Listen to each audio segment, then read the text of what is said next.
This is the Crack King, and I'm here with my review of episode 3 of Disney Plus series OBI-WAN. And we'll get to that shit because it was fucking awesome. I want to talk about Moses Ingram, who's playing the third sister, and the hate that she's getting. The hate that she's getting from Star Wars fans. Not the three brothers I was talking about in the last episode, but other people. She's getting hate because she is a woman of color. Black woman, an American black woman. And this is reminiscing of John Boyega's experience on Star Wars as Finn. He had a more deeper experience because he said he was getting this trouble from the set, the people involved with the movie, not the fans. It's a different animal. She's getting the hate from the fans. In this day and age, we still have people that are okay with whitewashing everything that's fucking awesome. And at least the mouse this time had her back. They threw out a vague statement. Hey, the universe is big. Don't be racist. It's sad that a company has to ask its fans not to be racist. I don't want to get on my soapbox and start calling for black content creators, black directors, black writers to write our own sci-fi sagas. I'm not going to get on that soapbox. But if you hear me out there, we should start doing that. I think she's doing a fucking bang-up job. She's dope. Good actress. Beautiful. Intense. Like I said in my last episode, they did set a narrative, but I mean, she's a third sister, so she has to be evil or whatever. Go figure. Yes. A breath of fresh air when new kicks on. The Crack King podcast. A breath of fresh air. The crack. But let's get into this motherfucking episode. Episode 3. Episode 3 starts off with episode 2 left off. They're on the barge. We see Obi-Wan meditating, praying for his master to come and speak to him, Qui-Gon. Then we see Hayden Christensen as Darth Vader being put together. He doesn't have any arms or legs. He's burnt to fucking crisp. And we finally get our views of Darth Vader again. And I'm not gonna lie, it was quite fucking frightening.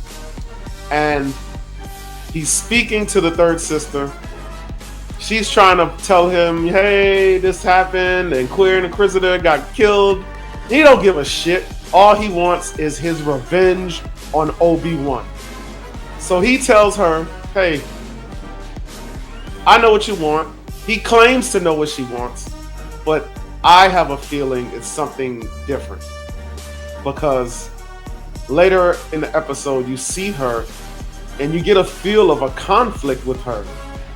You get a feel of she maybe joined the Inquisitors to do something else.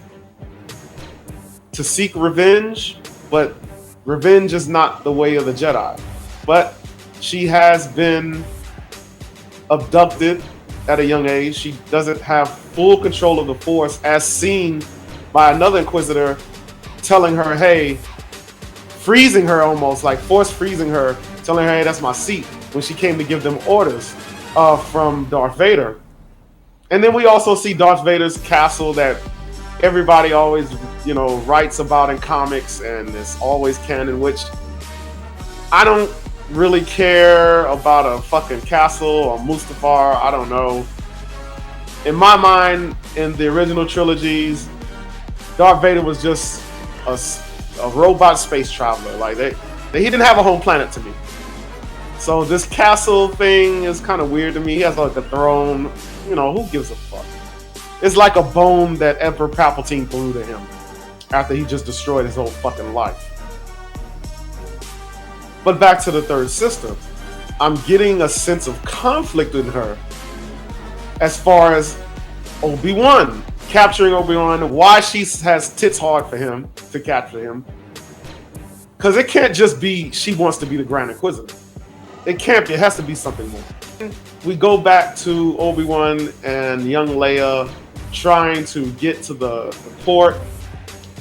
And, you know, they get picked up by some fucking weasel-looking gopher thing.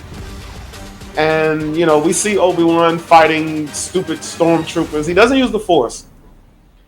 But, you know, he makes... It's almost like Obi-Wan is, like, rusty as shit. Like, all of his skills, I guess he just pushed to the side. He doesn't want to be involved. He's not the Obi-Wan. And everyone's saying it in the episode. You are not the Obi-Wan we remember. And he's like, yo, I'm not Obi-Wan. I'm Ben now. And it's quite hilarious. And then we get a little bit of his background because Leia, using her Force sensibilities, knows that he's hiding something, knows that he's hiding who her true identity is. He starts talking about his past, that he might have a brother out there, which I don't give a shit. You know, if he's not Force sensitive, then why the fuck do you give a damn? This is Star Wars. We want Force sensitive. We want lightsabers. That's what we want. And we get a little bit of that. We get quite a bit of it in this one. Big fight scene. Obi-Wan's. I tell you one thing. Obi-Wan's kung fu skills are fucking awesome. And his blaster skills. He doesn't pull his lightsaber out, but he sure knows how to fucking shoot. And he knows some fucking kung fu and takedowns. That's fucking dope. And then they come to this little town where they're seeking help to get off the rock. Find out Darth Vader and the Inquisitors know where he is. He almost feels Darth Vader, Anakin, there, and he's instantly terrified. He's instantly terrified. I was a little bit terrified by Darth Vader's appearance when he was walking through the town, just randomly killing people, snapping necks. We had never seen him this brutal ever. I mean, in Rogue One, at the end of Rogue One, we got a little bit of that when he's lightsabered up those rebels. But we never seen him kill people randomly. And he was doing it with the Force. And it was fucking terrifying. And Obi-Wan was in turn terrified as well, because he just couldn't believe this thing that was coming at him was his old Padawan and best friend. And when they finally meet face to face, Darth Vader gets on his ass by the Force, man. I'm talking about burning him.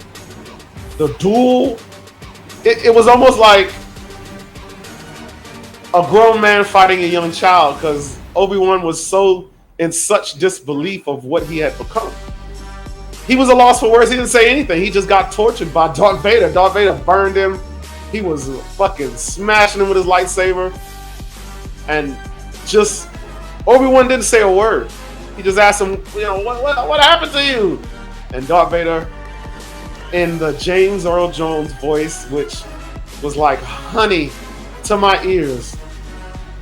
It was almost like James Earl Jones was, you know, I didn't even think about Hayden Christensen. All I thought was the James Earl Jones when I heard the Darth Vader voice. And it was beautiful. It sounded immaculate. The third sister captures young Leia. Moses Ingram, awesome, beautiful. I had no fucking complaints. This was a fucking awesome. This series, the sequel trilogies, yeah, they connected a lot of dots, but this feels like more of a prequel than the prequel trilogy. Oh, I mean, I wish this was a fucking movie. You know, like those haters out there and those young guys say, oh, the TV shows are better. This is a fucking mini movie. And why not make this into a 3-hour movie? Why not? Fuck it. 5 hours. I guess we don't have enough time for it. I would sit in a fucking theater for 6 hours and watch this shit. But, you know, that's me. I'm fucking different that way. The Crack King is loving this shit, and bring me more. Bring me more Darth Vader with James Earl Jones' voice. Bring me more scared Obi-Wan, and bring me some more of this sister right here. And all you fucking Star Wars fans out there that have a problem with black characters, fuck you. And all you black sci-fi writers out there, write us some fucking shit that we can be a part of and we can love, and so we can say fuck the mouse. I'm out of here.